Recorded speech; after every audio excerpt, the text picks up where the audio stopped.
ఒంటరికి వెళ్ళేటువంటి పిల్లవాడు బిక్కు నడుచుకుంటూ పోతాడు స్కూల్కి. అదే అమ్మమ్మో నాన్నో తాత ఎవరైనా పక్క నుండి ఏళ్ళు అందించారనుకోండి, వాడికి కొండెక్కినంత హ్యాపీగా ఉంటుంది. పక్కన వచ్చే వాళ్ళని కూడా కాలు ఎత్తాడు. ఎందుకు? తంతానంటాడు. ఈయన ఉందెంత, ఏరిడంత. కానీ భార్యనంత వాళ్ళ మీద కాలు ఎత్తాడు. వాడు అండేంటి?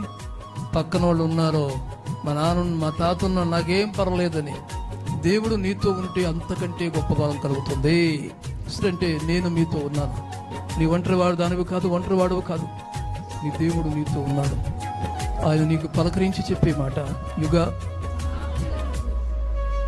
ఎక్కడెక్కడి నుంచో వచ్చిన వాళ్ళు ఇక్కడ ఉన్నారు. దూర ప్రాంతాల నుండి వచ్చిన వాళ్ళు ఉన్నారు. రాష్ట్రం దాటి వచ్చిన వాళ్ళు ఇక్కడ ఉన్నారు.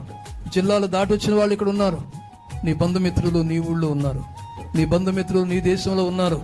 ఇక్కడ ఎవరూ లేరని నువ్వు అనుకోవద్దు. ఆమేన్. దేవుని కృప నీతో ఉంది. ఆయన పలకరింపు. నువ్వు ఒంటరి దానవు కాదో, ఒంటరి వాడు కాదు.